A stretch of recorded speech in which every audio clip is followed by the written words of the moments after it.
حضرت موسیٰ علیہ السلام سے کسی نے پوچھا کہ کیا آپ سے بڑھ کر اس دنیا میں کوئی علم والا موجود ہے؟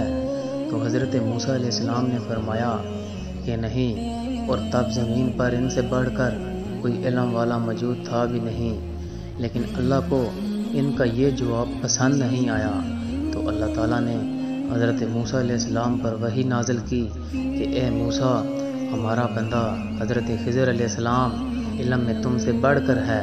اور پھر اللہ نے حضرت موسیٰ علیہ السلام کی ملاقات حضرت خضر علیہ السلام سے کروائی، تو مل کر حضرت موسیٰ علیہ السلام نے حضرت خضر علیہ السلام سے کہا کہ کیا میں بھی آپ کے ساتھ چل سکتا ہوں تاکہ آپ مجھے ہدایت کی وہ خاص باتیں بتائیں جو اللہ نے آپ ہی کو سکھائی ہیں۔ حضرت خضر علیہ السلام بولے کہ تم میرے ساتھ صبر نہیں کر سکو گے۔ اس پر موسیٰ علیہ السلام نے فرمایا کہ اگر اللہ نے چاہا آپ مجھے صابر پاؤ گے، اور میں کسی بھی بات پر آپ کی نافرمانی نہیں کروں گا۔ پھر ایک کشتی ان کے سامنے سے گزری، تو کشتی والوں سے انہوں نے کہا کہ ہمیں بٹھا لو۔ حضرت خضر علیہ السلام کو انہوں نے پہچان لیا اور بغیر کرایہ لیے سوار کر لیا۔ منزل کے قریب پہنچ کر حضرت خضر علیہ السلام نے کشتی کے تختوں میں سے ایک تختہ نکال ڈالا۔ موسیٰ علیہ السلام نے کہا کہ ان لوگوں نے تو ہمیں کرایہ لیے بغیر مفت میں سوار کیا، اور آپ نے ان کی کشتی کی لکڑی اکھاڑ ڈالی تاکہ یہ ڈوب جائیں۔ حضرت خضر علیہ السلام بولے کہ کیا میں نے نہیں کہا تھا کہ تم میرے ساتھ صبر نہیں کر سکو گے؟ اس پر حضرت موسیٰ علیہ السلام نے جواب دیا کہ بھول پر میری گرفت نہ کرو۔ موسیٰ علیہ السلام نے بھول کر یہ پہلا اعتراض کیا تھا۔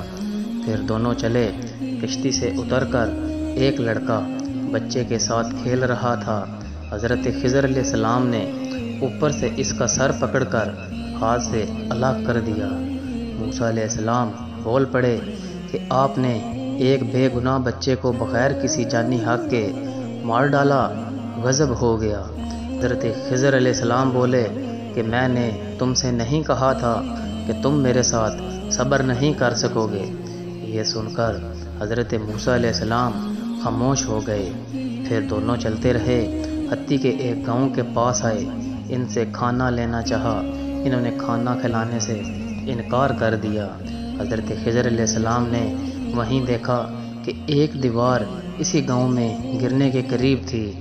حضرت خضر علیہ السلام نے اپنے ہاتھوں کے اشارے سے اسے سیدھا کر دیا۔ موسیٰ علیہ السلام بول اٹھے کہ اگر آپ چاہتے تو گاؤں والوں سے اس کام کی مزدوری لے سکتے تھے، کیونکہ انہوں نے ہمیں کھانا دینے سے منع کر دیا تھا۔ اس پر حضرت موسیٰ علیہ السلام بول اٹھے کہ اگر آپ چاہتے تو گاؤں والوں سے اس کام کی مزدوری لے سکتے تھے، کیونکہ انہوں نے ہمیں کھانا نہیں دیا۔ یہ سن کر حضرت خضر علیہ السلام کہنے لگے کہ موسیٰ، کہ تم میرے ساتھ صبر نہیں کر سکتے، اس لیے میں تم پر ان سب باتوں کی حقیقت کھول دیتا ہوں۔ حضرت خضر علیہ السلام نے فرمایا کہ جس انسان کی کشتی سے انہوں نے تختہ نکالا تھا وہ ایک غریب شخص کی کشتی تھی، اور وہ جہاں جا رہا تھا وہاں کا بادشاہ نئی کشتیاں زبردستی چھین لیتا ہے، اور اب جب وہ اس کشتی میں عیب دیکھے گا تو اسے جانے دے گا اور چھوڑ دے گا۔ اور وہ بچہ جسے خضر علیہ السلام نے قتل کیا تھا وہ کافر تھا، جبکہ اس کے ماں باپ مومن تھے، اس لیے اسے قتل کر دیا تاکہ وہ اپنے ماں باپ کو بھی کفر میں مبتلا نہ کر دے، کیونکہ انہیں اپنے بیٹے سے انتہائی محبت تھی۔ اس لیے اللہ نے اس کے بدلے انہیں ایک نیک اولاد دینے کا فیصلہ کیا۔ اور وہ جو دیوار آپ نے اس بستی کے لوگوں کی سیدھی کی تھی جنہوں نے آپ کو کھانا نہیں دیا تھا، وہ اس لیے سیدھی کی تھی کیونکہ اس کے نیچے یتیم بچوں کے لیے ان کے باپ کا چھوڑا ہوا خزانہ تھا، اور اگر وہ گر جاتی تو وہ خزانہ گاؤں والے ہڑپ لیتے۔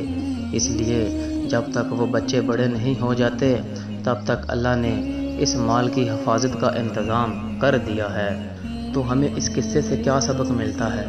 ہمیں اس قصے سے یہ سیکھنے کو ملتا ہے کہ ہر کام میں اللہ کی بہتری ہوتی ہے۔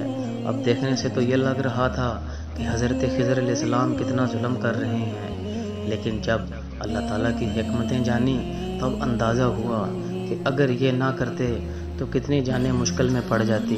ایسے ہی ہم نہیں جانتے کہ ہماری کون سی دعا جو ہمارے حق میں ہمارے مطابق قبول نہیں ہوئی وہ ہمیں کتنے بڑے نقصان سے بچائے ہوئے ہے۔ ہم نہیں جانتے کہ ہم دعاؤں کی صورت میں اپنے لیے کن کن طوفانوں کو مانگتے رہتے ہیں۔ اس لیے ہمیشہ اللہ سے اپنی دعاؤں کی بہتری مانگا کرو، اور جو بھی ملے اس پر اس یقین کے ساتھ مطمئن رہا کرو کہ اللہ کی طرف سے آئی گئی کوئی بھی چیز بری نہیں ہوتی۔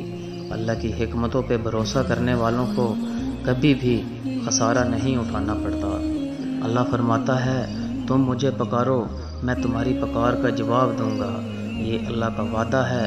اب جواب کس شکل میں آئے گا یہ سارے کام اللہ کے ہیں۔